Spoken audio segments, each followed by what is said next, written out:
Hey, everybody. All right. Welcome to another podcast. This week's podcast, I've got a great guest on. His name is Seth Fink. He is the founder and owner of PhocusCompanies. He's also a public CPA. He deals with all of my businesses. So Seth has a ton of value to give in this interview. It's one of my favorite ones because I love business. I love entrepreneurship. We're going to talk about that stuff today. We're going to talk about what you need to look for when you're starting your own business. Also, if you're looking to invest, maybe you just want to do the airline pilot thing, you're making some good money and you want to invest it in certain vehicles, we're going to go over some of that stuff too. So really action-packed. Super excited to have him on. I'm also excited because he's really a dear friend of mine.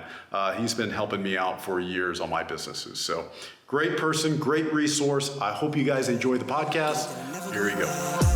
Going up, going up, going up, going up, going up, going up. Get it that I'm never going up, going up, going up, going up, going up, going up. All right. Welcome to the podcast. Seth Fink from PhocusCompanies. He is the principal and overall the man that has kept me out of tax trouble for a very long time, about 15 years. So, Seth, welcome to the podcast today. We're going to provide a lot of value to a lot of people, but I thank you for taking your time out to come out and give us some knowledge. Thank you so much for having me. I appreciate it. Yeah. So first off, tell us a little bit about the services you offer at PhocusCompanies. PhocusCompanies is a holistic planning firm. We have everything from accounting and tax, financial services, insurance services, health benefits, and estate and corporate legal. The team I head up is our accounting and tax team, and we provide advisory-based engagements for business owners where we incorporate taxes, accounting, consulting, coaching, all into one package for our clients. Gotcha. So not necessarily focused on individual tax returns, but more business tax returns. Yeah, we still do that, but we don't take on new clients in that space. We primarily work with business owners. Yes, sir. All right. So how long have you been doing this? I have been the head of the accounting and tax firm for 20 years. We actually started back in 1978 by my father. Uh-huh. I joined him in 2004, and we turned it into a CPA firm at that point. Wow. Well, we know taxes are a big deal, overall, but especially for professional pilots, those getting into the industry, and that's why I thought it was great to have you on. You've helped me out through my process of going from a military pilot to a corporate pilot to a major airline pilot now.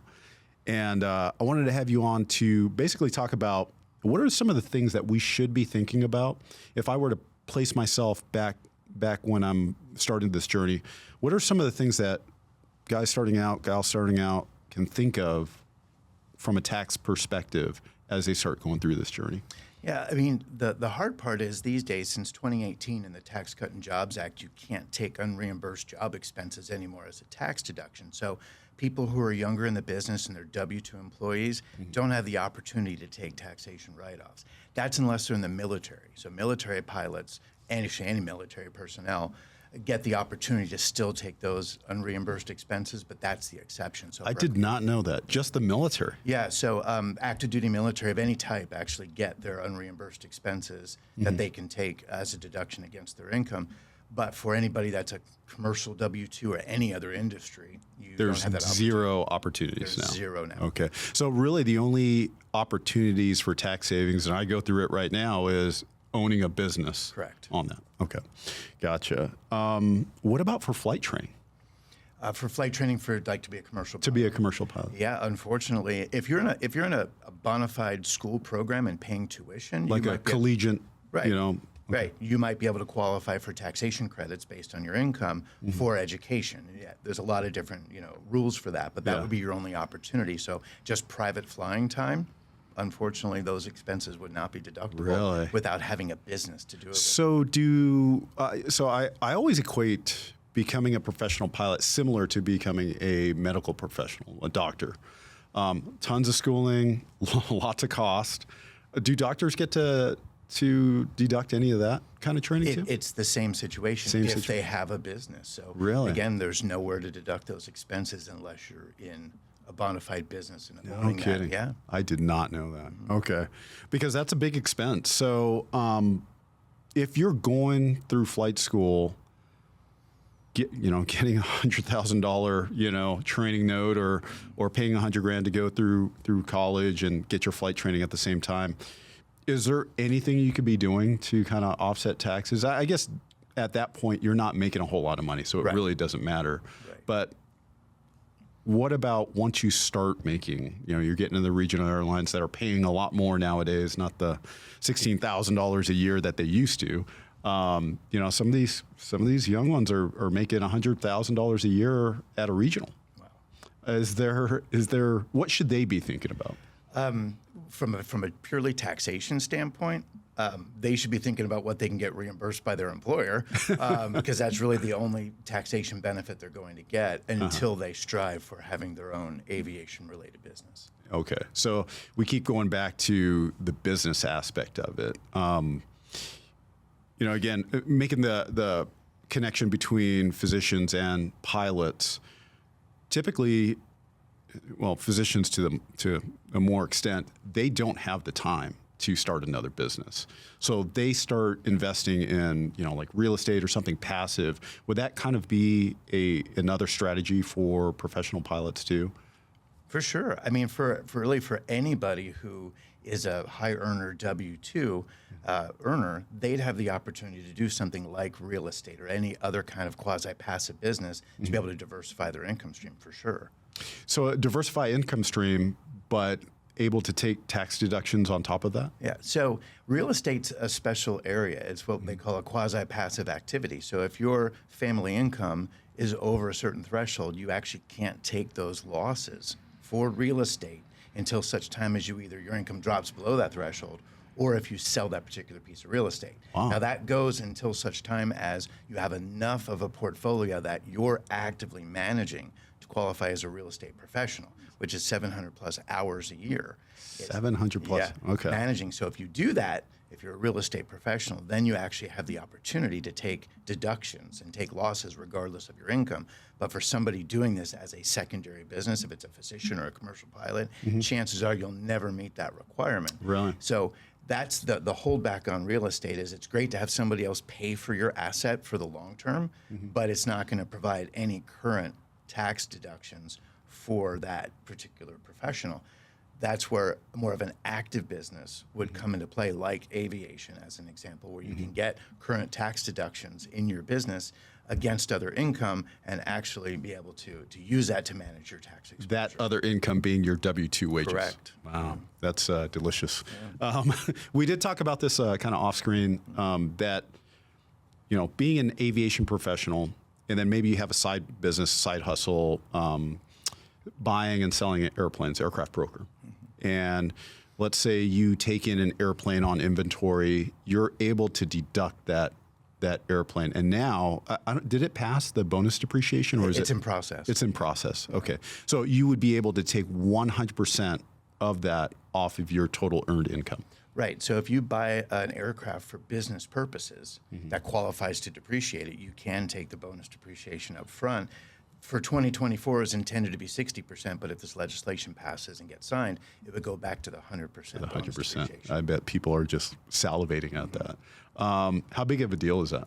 It's a huge deal when you talk about a $1 million aircraft. The difference between a $600,000 write-off and a full $1 million write-off. Yep. That can be definitely a game changer for the owner investors. Hey, another plug for MJets, okay? So if you guys are looking for an airplane, come and talk to us. So what about the guy that's buying, say, a small a trainer, Cessna, Piper, whatever it is, and his intention is, hey, I'm going to buy this airplane, I'm going to lease it out to either do flight instruction or to do time building. That's been very popular lately with the flux of people going into flight training. There's not enough instructor slots, so a lot of them are buying time to time build. Would that write off? So let's say I go out and I buy a Cessna 152 for $50,000. And my intention is to put that into a business that leases that airplane out for time building for others to lease. Can I deduct that entire $50,000 off my W-2 income. Yeah, so in your business, you'd be able to take the full depreciation on that aircraft in the year of purchase. Of course, the 100% if this passes. Right. And so if your business generates a loss as a result of that, that loss is going to offset your other income. Like Your other income, but it has to be a loss. It's not necessarily. Well, I mean, if your business makes money and then you take the deduction for the plane and you still had a profit, it's still reducing your taxable income. Right. So the business, if it ends up having a loss and you meet all the right circumstances with that, yeah, that loss will offset your other earned income. What are some of those circumstances? Well, for example, it depends how you buy the aircraft. So when you purchase an aircraft and you put it into a business, you have to have what's called basis, meaning if the business borrows the money, and you're not personally borrowing it and then contributing that money to the business, then your ability to take losses is limited based on that basis, just the taxation code. So we always tell business owners, if you're going to borrow money for an asset that you intend to take this large loss on, often it's better to borrow the money personally than you contribute that money into the business. That way you have the ability to take those losses against that basis. There you go. There you go. That's a big tidbit. Yeah. Big tidbit. Okay. Well, all right. Let's talk about some of the businesses that you've seen professionals go into. What are some of the more, I guess, I'm always trying to coach people on not hitting all the potholes as they go down this journey. What are some of the businesses that you see with high income earners, professionals that may not have a ton of time to dedicate to a side hustle? What are some of those businesses that you see are successful? You mentioned it before. The primary one you see is real estate. That Real is probably estate. the most common thing that professionals will do because it is a very passive business from that standpoint. You will see sometimes people get into aviation where they'll partner with someone who can actively manage that charter business, where they're just a primary investor. So they own a big chunk of the business, but they're not having to take the time to actually run that entity. The pitfalls, what we see on the other side, are when high earners want to create a new business or buy a business or build a business for what they consider mailbox money. But they end up buying the wrong kind of a business that actually is more of an owner-operator sort of environment. They buy a job. They buy a job, and then you already have a full-time plus job, and then you buy a job and you realize, I have to now hire someone to be that operator when this model is intended for the owner to be the operator. And then that usually spells certain financial disaster. We've seen it happen time and time again. So looking for the right kind of passive opportunity. We have with some clients that do UPS stores. Those are all franchises. Really? And those are actually work well as a passive business. As a passive- But you have to have like 3 or 4 of them to actually make a decent amount because they control their territories very closely. So sometimes franchises like that can work. More often than not, it's more passive style businesses. So you really have to do your homework and understand what you're getting into. I was gonna say I was always under the assumption that, for the most part, franchises are beneficial for the franchisee, not necessarily for the operator. Yeah, that can be the case, and it really depends. And when you look at a franchise opportunity, really understanding their performance, really understanding what they're requiring of you, how much you're going to have to pay them, and what you're getting for that. Are you getting a business system in a box that you can just turn on? Are you getting marketing support? Are you getting corporate support? Because they're all different. So you have to truly understand what your financial commitment is to that franchise company, regardless of the profit on your business. Because the franchisor, they get paid first. Right. So we've seen people do restaurant franchises, all kinds of franchises for services businesses, and fail miserably because they get paid first, and then the business is trying to get up and running and maybe has a substantial debt load. From getting the business up and running. By the time you pay your debt and you pay them, there's nothing left. There's nothing left. Wow. You said something that kind of caught my ear.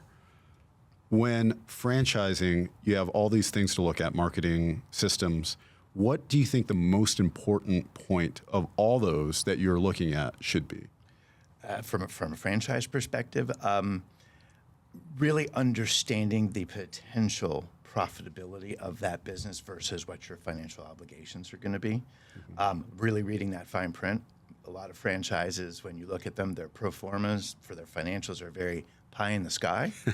I've found that most pro formers are that way. they may not, and often are not realistic. And so that's a big thing to watch, is really to try and understand, okay, this is what they're telling me for marketing purposes. Let's dig into what it really represents and what's really available. And by doing that, is that more digging into the systems that they have in place to understand how that generates revenue? Yeah, well, for sure. And understanding what their territories look like, talking to other franchise owners in that particular system. You never want to be the first one. Right. Pioneers usually get slaughtered. You just don't want to go there. But you have to, talking to other franchise owners, finding out what their pitfalls were, what their struggles were to get up and running, because that's going to be a really good indicator of what you may be walking into. And if you look at a franchise opportunity, they shy away from allowing you to talk to other franchise owners. Oh, do they really? I've seen it happen. It's not common, but it does, and that's a huge red flag. Saying, why wouldn't you want me to talk to somebody else? Interesting. Would franchise owners want to talk to? I would think that they would deem that as competition coming in for. It depends on how that franchise brand handles their territories. Okay. So if their territories are very geographically defined, they're not going to find that as competition. Like a UPS store, once they get to a certain sales volume in a store, they'll put another store in a geographical area because they only want each store to have so much volume. Gotcha. So they manage it that way. So it's competition to a point. Do we know what, for an example, a UPS franchise per store usually grosses? Actually, I don't know. You don't know. I'm just wondering if the profit potential is there.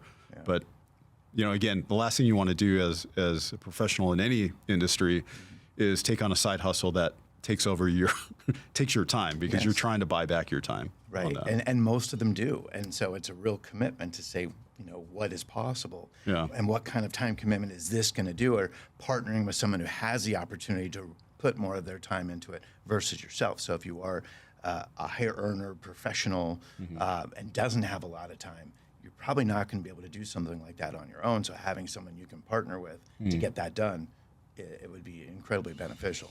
That's a good subject, partnerships in business. For those that don't know, Seth is my business coach. He's coached me up a lot. Let's talk about partnerships and some of the pros and cons between. Okay, I have some money. I'm an airline pilot. I have some money. I want to invest it, and I want to bring on a partner. What should you be looking for in a partner before you bring someone on? In the general sense, somebody you can trust, somebody who has the financial resources to back up what they're making a commitment to. But more important at that point is someone who is willing to go through the process of getting the right agreements in place for your partnership. It's one of those, we want our clients to agree on those terms when we're friends.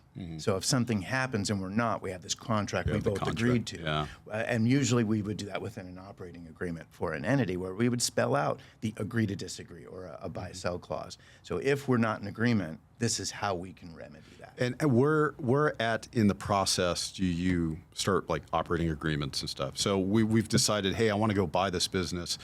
Do I say, hey, this is the business I'm thinking about. I'm thinking about bringing on a partner.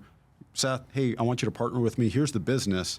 Let's do an operating agreement based on that, even though we haven't bought the business yet? Or so when you would build your entity for owning this business, you would do the operating agreement in conjunction. I personally would never walk into a business relationship with anybody without a contract.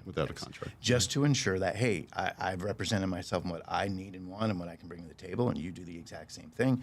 And then we agree what happens in all these different sets of circumstances. They're pretty broad, but it's a way to make sure that no matter what happens, we are covered and we've agreed on how things are going to be. What's the typical, I guess, resolution for disagreements in a partnership? Let's say it starts to go south. What are some of the remedies on that you would recommend in operating agreements? Typically, it's mediation. Yeah. Right. Finding a neutral party to help you guys mediate a result based on the terms that are in that. The worst part is litigation. I've been on both sides of those sorts of things. I've seen. I've been involved in litigation where a partner trying to exit or wanting to exit and ended up in litigation with the other partners in a business. And so you have to have a really good exit plan on that in case things get to where you can't stomach it anymore. Right. So there has to be an ejection clause. I call it. Yeah. Exactly. And it better have a really good parachute. Yeah, that's true. Do you recommend partnerships? Sometimes.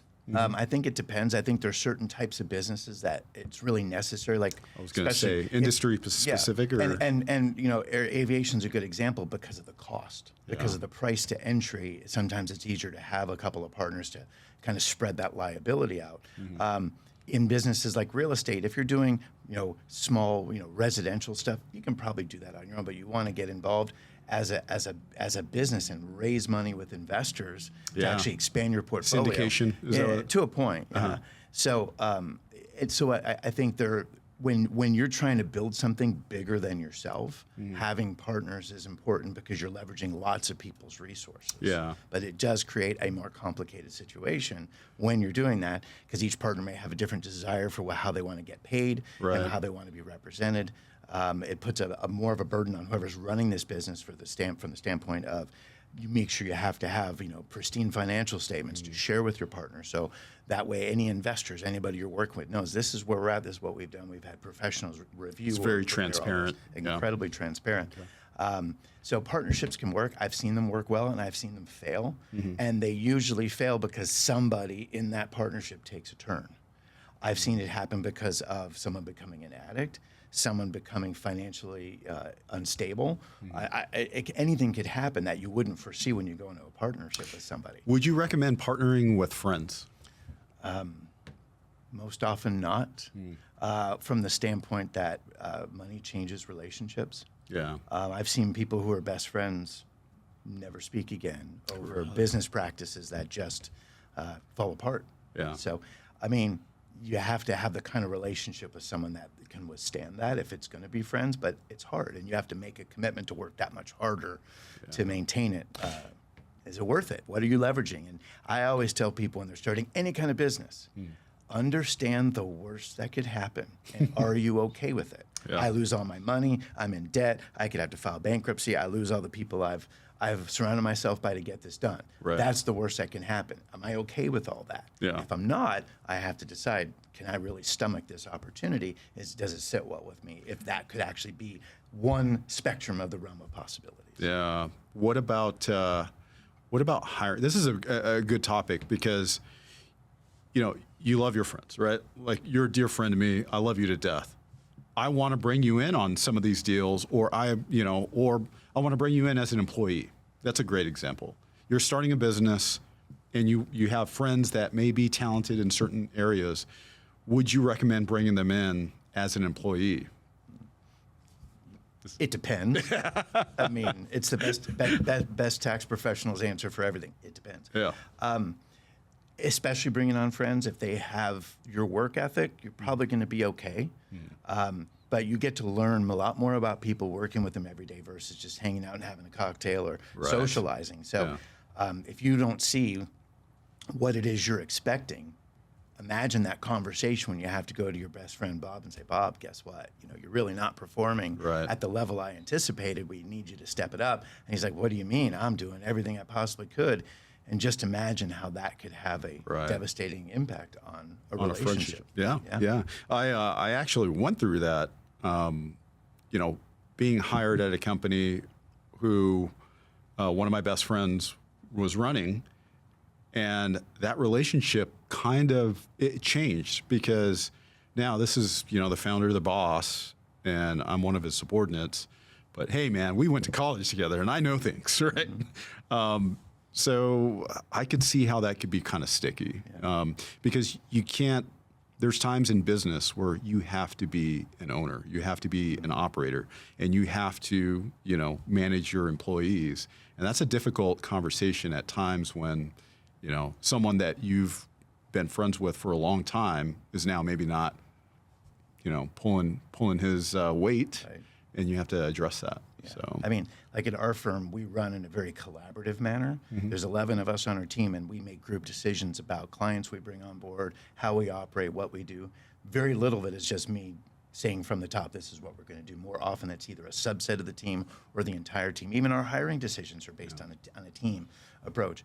But when there needs to be a more heavy-handed conversation, you have to feel comfortable that you can do it. I don't prefer to do it, but sometimes you have to do it when things just aren't going into that way. And, you know, Thankfully, with the team I have, it hasn't happened in quite some time. But you have to be able to do that. And if you're bringing somebody on board that doesn't permit that, where your relationship might get in the way, you have to consider that up front, saying maybe this isn't the right one. In hiring employees, what do you think are some of, I guess, the most important traits to give you the best probability of success? Well, what we look for primarily is people that have a vested interest in a team approach, being in a collaborative environment. When you hire people that, if you can have a one-man band and they're going to be running a whole office, you want someone who is a go-getter and who is really a lone wolf to a certain extent. Yeah. But in a team environment, that person is actually incredibly destructive. So I think it in part depends on where you're at and what you're looking for and what kind of a role. But generally speaking, you're looking for someone who's going to carry the water for you, and it's all as part of a business owner's leadership too. Your leadership is also going to dictate the type of people that you bring on board. I look for people I can inspire and collaborate with, and that has worked out incredibly well for us, and our clients see the difference in that. Yeah. But not everybody leads that way. No, that's correct. And then from an employee standpoint, you have to be able to react to any kind of leader. The inspirational leader, the hard-charging leader, and both the non-inspirational leader and maybe the guy that you really don't respect. That employee has to be able to function in both environments very well. That's one thing I've noticed, just in my time of hiring, is the kind of personalities that you need to hire in order to thrive in both environments. And it's hard to find. Yes, it is. I actually, when we do interviews, I tell them up front, you're also interviewing us. Correct. And I will spend the time to really help them understand this is the leadership style. This is how we run our business. So in the interview process, it's really good to get that up front and be transparent. Because when they start, after 30 days, if they realize this guy sold me a bill of goods based on what he told me and this is not what it's like, they're never going to stay. The more transparent you are in the interview process, the greater ability you have to hire someone who wants the environment that you're offering. And that may take some time. And it does. Yeah, absolutely. Because if you hire the wrong person, that costs a lot more than taking the time to hire the right person in for that position. So the old adage, slow to hire, quick to fire. Correct. Correct. Interesting. All right. So we talked about the employees, talked about all that. Getting back into the real estate, because that's actually very interesting to me. I am going to have another guest on who's big in the real estate space, former pilot, now runs a capital firm. I want to get more into that because it's very intriguing, and I'm curious, syndication. So I give X amount of money to a syndicate. They have a great track record of building, buying buildings, big, nice, nice buildings in Scottsdale and all these places. What are some of the things that I need to look out for? Or what are the pros and cons of syndication, I guess? Let's start off with that. I mean, the biggest, from a tax. The biggest pro, functionally, is that you're investing in this. It's still a passive business for you. You're not stepping in and running an apartment complex. Right. You're not swinging a hammer and remodeling units, right? You're investing your money so they can go and make these things happen. So the benefit, obviously, is truly a passive activity for you. From a taxation standpoint, when that passive activity generates a loss, those losses aren't deductible unless you have passive earnings. So what happens if you just have the one investment, let's say you invest $100,000 and there's losses for a few years, you won't get to take the taxation benefit on that now. But as that property starts to profit in future years, those losses will carry forward. Oh, so you can carry those forward. And those will then offset your profits until they've been utilized completely. Oh, interesting. So you'll get the loss, you just won't get it right then and there. Okay. Yeah. It's not. Yeah. Okay.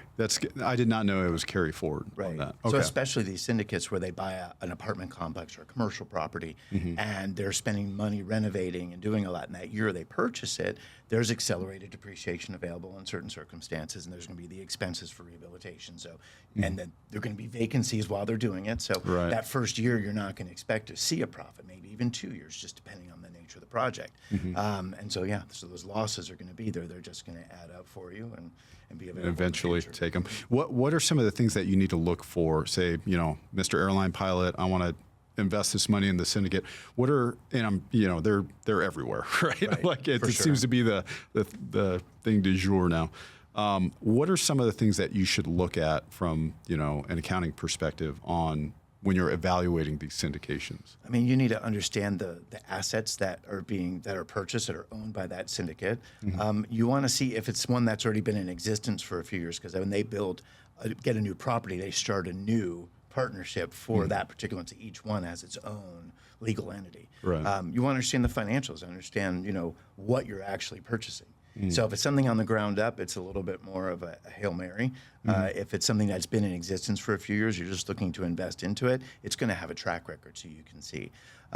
Most important is understanding who you're getting into business with, right? Who they are, what their track record is, how many properties do they have, what are other investors, what have they experienced?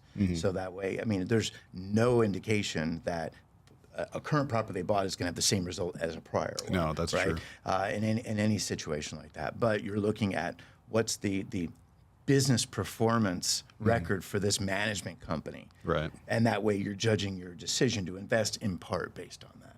Is that something that your firm can help, people look at? Yeah, I have clients all the time that want to make specific investments like that. Say, hey, can you just look at this for me? Okay. And sometimes we'll look at the information. Sometimes it's not enough and say, we'll get more. And sometimes you look at it and say, this just doesn't on its face, just doesn't look like what you're looking for. Would the syndicators be open to opening, I mean, I don't know if it's a privacy issue, but some of their investors in the past and talking to them, almost like the franchise kind of deal? You're probably going to have a hard time with that. Yeah. So usually, though, when you get introduced to something like this, somebody already involved. Already in there. Yeah, right. That's right. So you're going to have less, because they're not going to share that information, most likely. So I understand that. All right. Well, let's say, we're deep in our career, we're making some good money, and we want to start a business. What are some of the foundational traits, things that we should be looking at to start a business? Yeah. First and foremost is creating a business entity, right? So these days, an LLC. Yeah. Or something. These days, primarily everything starts as an LLC. The thing that I always stress with business owners when they're new is an LLC is a form of legal organization. It's not a tax vehicle. So we look at the nature of the business you're conducting and try and figure out what type of tax vehicle. Should you stay as sole proprietorship? Could you be an S corporation? Would it be better to be a partnership? And it depends. So in broader terms, you want to set up that taxation based on the nature of that business. Passive businesses like real estate work great in partnerships. Okay. Active businesses work better in S corporations because you can manage exposure to self-employment tax that way. Where in a passive business like real estate, it's not generating self-employment tax because it's not an actively managed business. So would you start, let's say, an LLC? Say I'm going to invest in a syndicate, and I'm going to give them a bunch of money. Would I start a LLC, put the money in the LLC, have the LLC do the transaction? In a case like that, all you're getting is that one more layer of legal protection. Gotcha. Right? So the LLC is intended, if it's managed properly, to protect you from the inside out. So think of a LLC as a nuclear containment dome. If the reactor explodes, the dome's job is to keep the fallout within the dome. Well, that's what an LLC does. It will never protect you from the outside in. It protects you from the inside out. So if your business blows up, it keeps all your risk in with whatever's inside that LLC. So I tell people, consult somebody. Talk to someone who knows how to set up a business and how to help direct you on the path to what type of entity works best. What agreements do you need? What contracts do you need? Do you need to do an LLC to do an investment syndicate? Those sorts of things. I have some clients that have an LLC that it has ownership in several of these syndicated partnerships. Really? They do it that way. Just one LLC with several different syndicates? Yeah. Okay. That way they have that one layer of protection. So since the entity itself is protected by an LLC, it's not really important for you to have separate ones for each ownership. Okay. Because I've heard, I've flown with guys that own several single-family rental homes, and they put each one in an LLC. Well, that's a different case. Is that right? a different? Yeah, Okay. So what we'll do is exactly that. For people that have a fleet of their own rental properties, we recommend that they put each property into its own LLC. Then you could also choose to consolidate all those LLCs into a parent LLC to consolidate tax reporting. Just makes your life easier, which you can do that. But it's important to have each one. Imagine if you have one property that's free and clear with no mortgage, and you have two properties that are leveraged. And one of the leveraged properties, you have a legal issue, and you lose. And you have all three of those properties in one LLC. Your equity in all your properties is subject to a creditor's claim. So when you put each one in its own LLC, you're insulating each property from the others. Now, and I know, depending on the state, each LLC is not created equal. Is there certain states that you should consider creating an LLC in for that purpose? When it comes to businesses, right? So you could form an LLC in Delaware. You could form an LLC in Nevada, which are probably the two most favorable states you see people do that. It doesn't help you from a taxation standpoint. It's purely the best legal protection that you can afford yourself is what you're looking for. Okay. But if you have a Nevada LLC that has a real estate in the state of Arizona, you're still going to be doing Arizona tax returns for it, and you still have to register that LLC in the state of Arizona as doing business in Arizona, right? Really? Yeah. Okay. So there's a process that's called a foreign authority to do business. So another state coming into Arizona is considered foreign authority. Would you recommend doing that? Like doing an LLC in a different, like Nevada, I heard Wyoming's a good one, and Delaware. Yeah.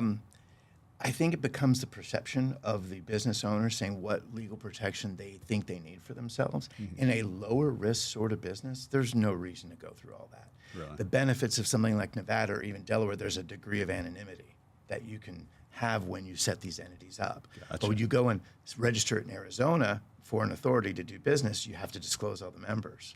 So you lose that anonymity in Arizona, even if you have an LLC from Nevada or from Delaware. So, Interesting. Yeah, so that's often why you'll see that happen. You can do them quick in Delaware, you can do it all online, but there's that anonymity as well as their corporation and LLC laws. That's a good point. You can do them online. Would you recommend doing that, or would you recommend, I like to talk to people, right? Like I want to talk to you, like, when I have a business idea or something comes up, I call you and kind of run through it. Would you recommend, someone first starting out, they're gonna want an LLC, should they go and talk to a professional first? I say emphatically yes. So you can go and create your own LLC, but that's only one piece of the puzzle. You have to get a federal ID number. You also have to do an operating agreement. You also then have to do taxation elections, and you have to figure out how do I actually run a business. So, do you need an operating agreement if you're the sole person?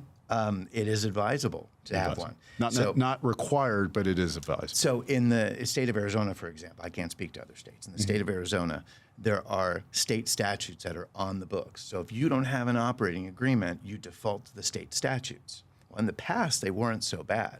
Back in 2019, they actually restated LLC state statutes, and now they're very unfavorable to a business owner. Okay. So an operating agreement written to override that is incredibly advised. Okay. I mean, not having it means, you could be subject to that if something, whether it's litigation or the death of a partner, or all sorts of things could happen, you'd be subject to the state statutes. So, interesting. So when you go to a professional to get your entity started, if you go to an attorney, they're going to help you do your articles of organization, your operating agreement. Then they're going to say, see your accountant to do the rest of it, right? And so we step in and we do all the other components. We do the coaching, we do the training. And so it's about teaching somebody not just, I can start your entity for you. It's about how to do it the right way and go through all the different steps to build the foundation before you really get going. Yeah, because if you don't build the foundation right and you start making tons of cash, this whole thing's going to come tumbling down with one. Exactly. You don't have an operating agreement, and something happens, right? I see more people kind of fail in this process because they start a business, they think they can do this on their own for a few years, they make taxation missteps, and they end up costing themselves tens of thousands of dollars in expenses and taxes, things that they weren't counting on, just because they didn't choose to get the right advice along. You got to have a coach. You do. Right? You do. You got to have a coach. Interesting. Okay. All right. Well, so how can Focus Companies help? We do everything from incubating businesses from the beginning, as well as taking on existing businesses and helping business owners evolve. So from start to finish, our job is as a coach and advisor to help clients with whatever stage of business they're in. So if somebody new comes to me and says, I want to start a business, I'll actually go through and help them analyze the business, make sure that their logic and everything they're doing is sound and the foundation for what they want to do. We'll create their entity. We'll make sure all the agreements are all in place. We'll and assess them for what's going to be most beneficial for taxation purposes. And then teach them the ins and outs of actually using an entity, how to do it and protect that legal protection that you're intending to get from it. For an existing business, we start with analyzing where they're at, how they got here, and determine, are there things we need to do immediately to kind of get their house in order, and then helping them take next steps to evolve their business. Often it's just through conversation and coaching that you come up with, oh, this is something you're dealing with. And just having a conversation helps people share. Looking at the books is a wonderful thing because it tells you part of the story, but Right. it doesn't tell you the entire story. Yeah. So when you get the opportunity to do that, then you really see what's keeping your business owners up at night. And so you can help try and solve for those things that cause them anguish. When starting a business, usually, and I've started several, as you know, usually it's just you, right? It's the founder, you're starting. What should be your, obviously with help and coaching from your financial advisor and your CPA, but what is the first employee you should look at hiring? Wow. I really think it depends on the business. That's a difficult question. Most of our business owners that are like family-owned businesses that are running everything themselves, I see they'll typically first start with someone that in an administrative capacity, whether it's answering phones or it even could be simple things like posting on social media. It could be scheduling. It could be a little bit of sales. So having just a general office person for the average business seems to be the first place they go. If it's a business that's intending to be more broad, you're going to have, whether you're a contractor, who are you looking for? Are you subcontracting your crews? Are you hiring crews? So it depends on the nature of the business. Some businesses never have employees, like real estate agents. They'll never have an additional employee. Yeah, because it's just not necessary. They might have a 1099 transaction coordinator for a here and there help, but that's about all you're going to see. So it just depends on the business. Yeah. I would think, and maybe this goes to having a CPA is a good bookkeeper as well. Yeah. Because usually it's the founder, right, that's doing that stuff. Right. You got QuickBooks, Yeah. they're on that. Oh, and- everyone who has access to QuickBooks thinks they can do accounting, and that couldn't be any further from the truth. Yeah. What I tell people, instead of really thinking about those hires, think about when you start your business, building your team, building the team of professionals that you're going to rely on. Who's your CPA and business coach? Who's your attorney? Who's your insurance agent?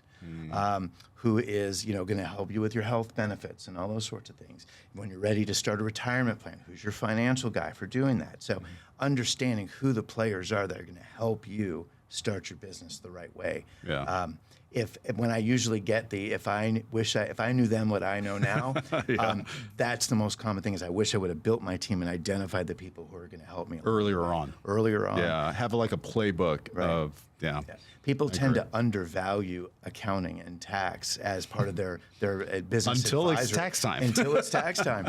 And so I make the argument we should be the first people that you work with. Right. And then what we do for our clients is we act as their quarterback.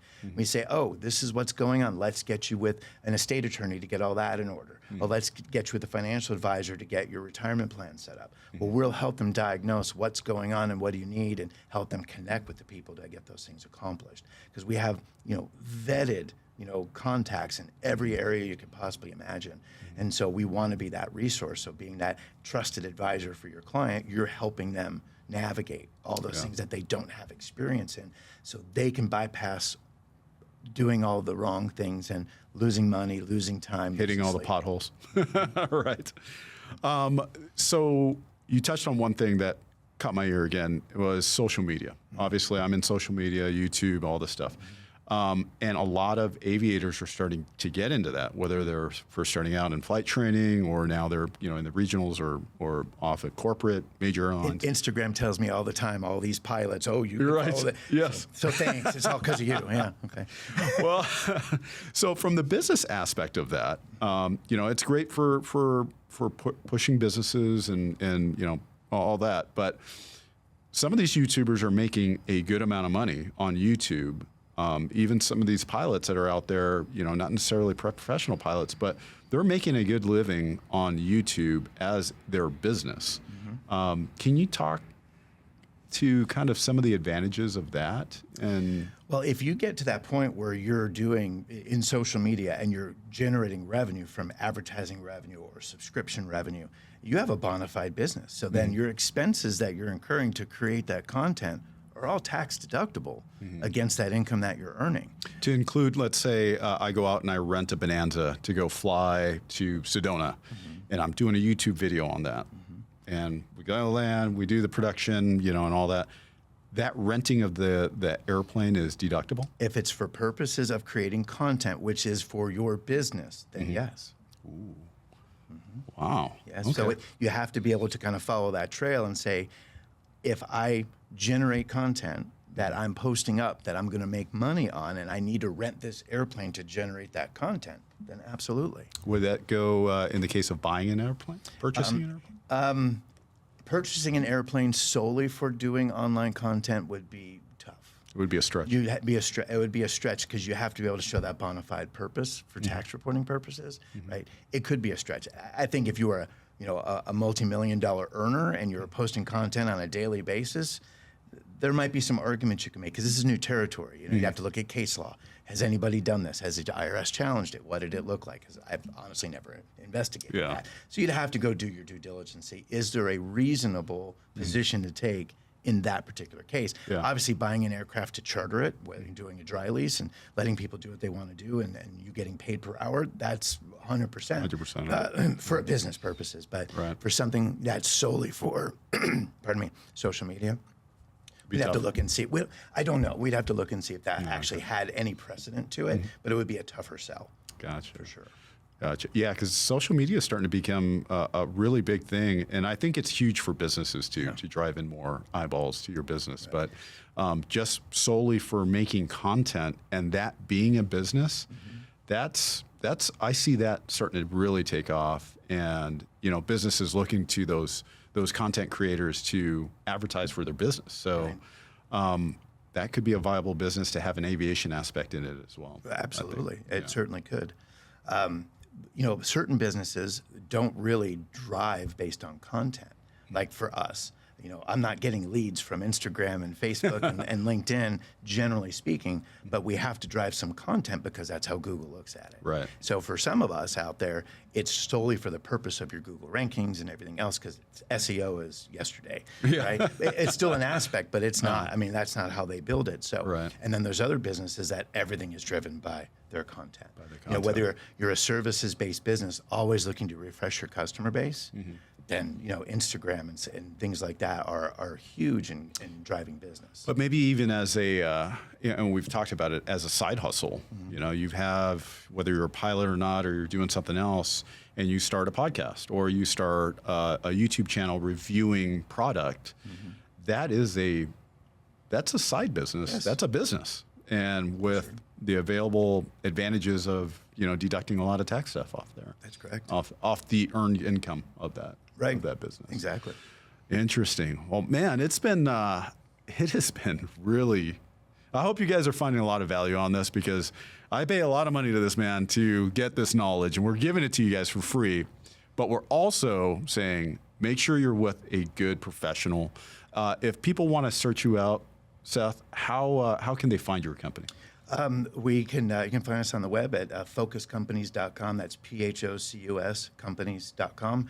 You can see all the different business lines and services we have. We can contact us through the website. Cool. So regardless of anything, I would recommend you getting the proper coach to navigate you towards, if you're starting a business, if you're, just getting in this flying thing, you're becoming a professional pilot, there are ways to kind of less as a professional pilot, but there are ways to kind of reduce your tax liability. And that's what those professionals are for. So, Seth, thanks for your time. Any last words of wisdom you can give the audience, those that are just starting out or those that are in the grind right now? The best advice I can give to people is build your team, identify the people that are going to help you into the different aspects you need to either start or run your business.